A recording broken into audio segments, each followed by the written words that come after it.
Findings suggest that the laboratory incident hypothesis is extremely unlikely and to explain the introduction of the virus into the human population.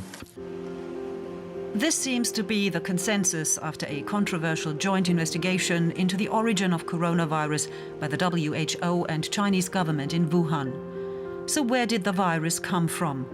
The prevalent theory is that the SARS-CoV-2 virus is a zoonosis, that it jumped from animals to humans, either from close contact with these creatures or the hunting of exotic wildlife. So, case closed?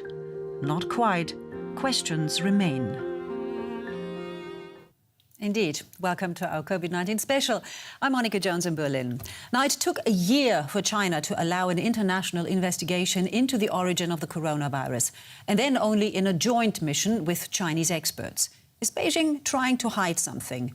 Now, it wouldn't be the first time that China's handling of exotic animals led to the birth of a deadly virus. Wild animals in cages, many of them injured and weak. It's filthy and cramped, and the animals are in close contact with humans.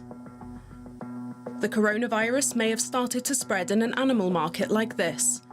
It's the perfect breeding ground for new diseases. Markets like this provide an opportunity for pathogens to make the leap from one species to another. In the process, the pathogen can develop characteristics that make it easier to spread to a third species, in this case, to humans.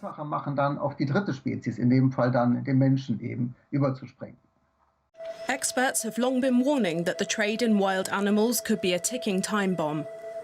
More than 2/3 of infectious diseases that affect humans originate in wildlife. Those include deadly diseases such as the Ebola virus, SARS and HIV. Scientists call such diseases zoonotic because they originate in animals. Zoonotic diseases can be dangerous because the pathogen can develop new capabilities in its new host. The new host has no immunity, so infection can often lead to serious disease. The coronavirus pandemic has thrust these wild animal markets into the spotlight. Around the world, many are calling for a total ban. The animals are sold not just for food for private households. Some species are sold to make traditional medicines or aphrodisiacs. Others end up as pricey delicacies on restaurant menus.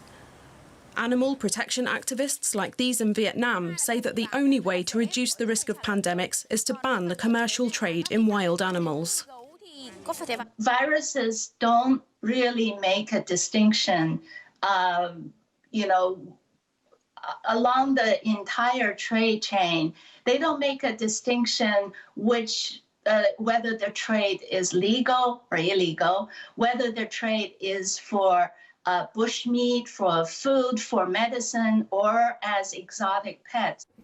Activists agree. The desire for an exotic pet is part of the problem. There's a flourishing illegal online trade in them, especially involving reptiles. But wild mammals are also sold online illegally. They pose the highest risk for transmitting viruses to humans.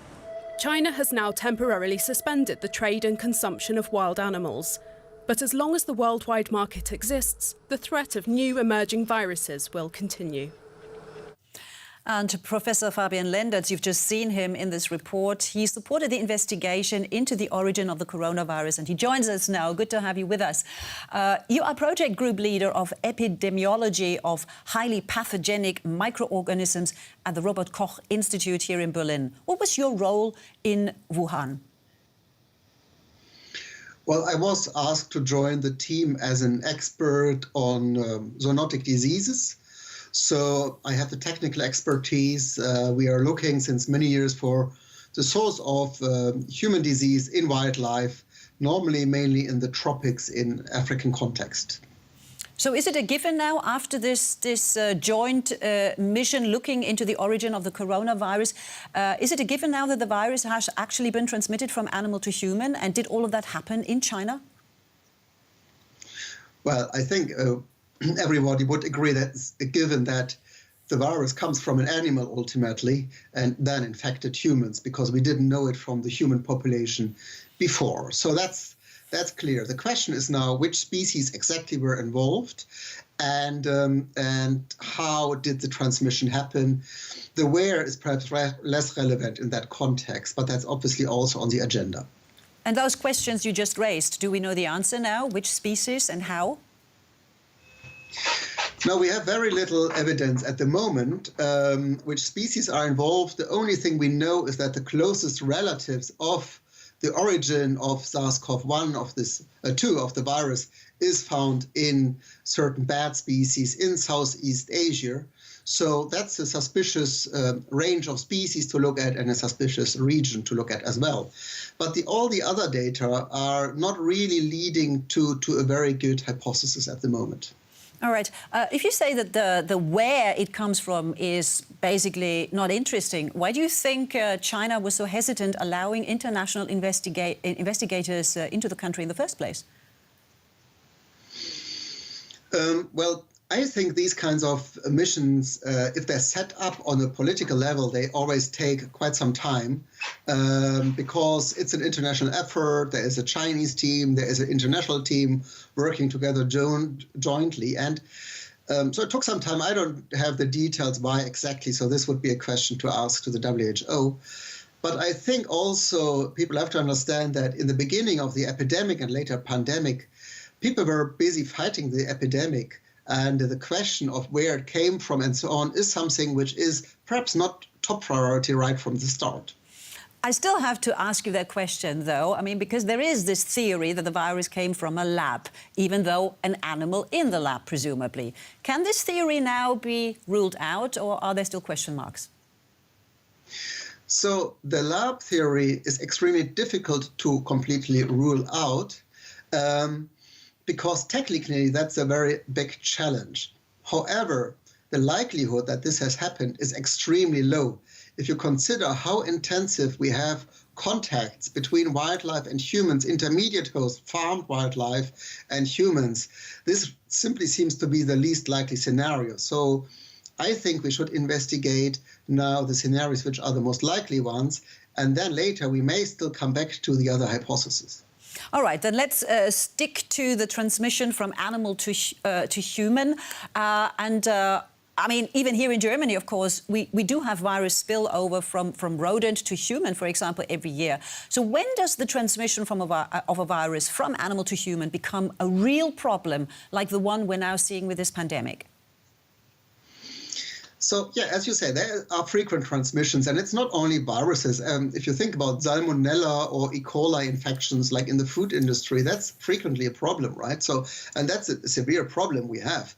So the question now why sometimes a virus turns into an epidemic or pandemic virus really depends on the property of the virus in the first place. So is it something easily transmittable from human to human? So, for example, hantaviruses, which you find also in Germany, transmitted from rodent to humans, are not well transmitted between humans. So we are simply lucky that the virus doesn't have the property like the SARS virus has now. So that's one of the important factors, or the most important factors, I would say. And of course, I mean, we've seen it in the past that wildlife trade, wet markets, they've repeatedly been found to be the source of deadly diseases, but they continue to exist. What can we do about that? Yeah, that's a very complex issue.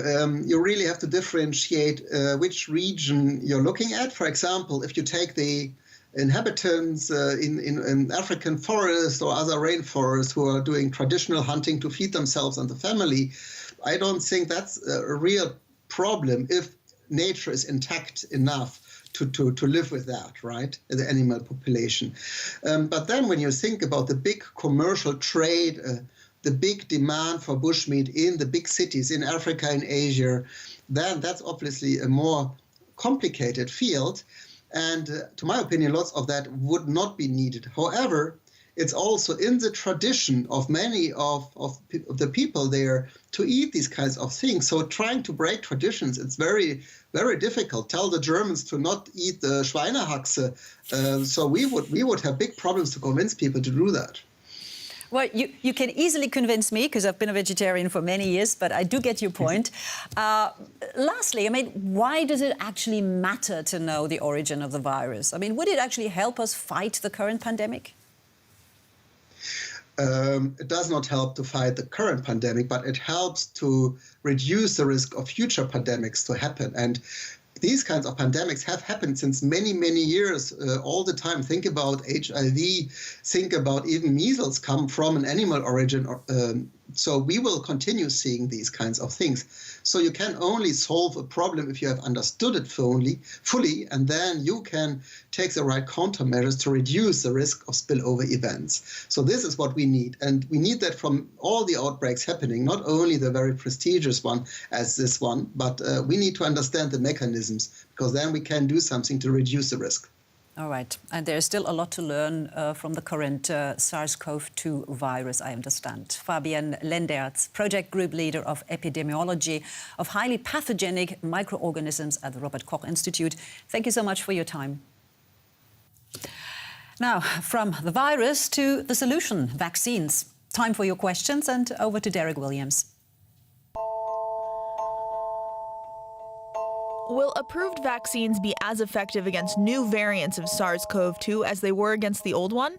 The hope is they will be. The fear is they won't be. There's been a lot of conflicting information churned out on this topic already, and with around a dozen different vaccines approved in various parts of the world at the moment, and new variants being identified seemingly every day, that mountain of conflicting information just grows and grows. The most striking report so far that a new variant was steamrolling over a vaccine came from South Africa. The small study it was based on left some open questions, but it did indicate pretty strongly that the AstraZeneca vaccine didn't do a very good job of preventing mild or moderate disease caused by a variant in wide circulation in the country. That evidence was enough to prompt the South African government to decide to start using the Johnson & Johnson vaccine on its health workers instead. So yes, there are signs that new variants could have an impact on effectiveness in some vaccines, but I'd like to add my voice to a growing chorus that includes many researchers who worry that all the hyped up reporting on variants and studies involving them is actually counterproductive, not only because it frightens people, but that it does so most of the time for no good reason. The vaccines currently approved are based on a range of different platforms that stimulate the immune system in different ways. Some of them might prove less effective against new variants, others more so. The thing is, even when the virus changes, which it will continue to do, we can respond, like the government in South Africa, by switching tracks. We now also have the technical ability to tweak some vaccines quickly to respond to mutations in the virus. So I, at least, have come to a decision not to let any fears about new variants keep me up at night. Derek Williams there. And speaking of switching tracks, the German government has just approved AstraZeneca for people over the age of 65. The vaccine from British-Swedish pharmaceutical has so far been only deemed safe for people under 65. The government hopes the new rule will help speed up vaccination here in Germany. And that's it for today. From me and the team here in Berlin, thanks for keeping us company.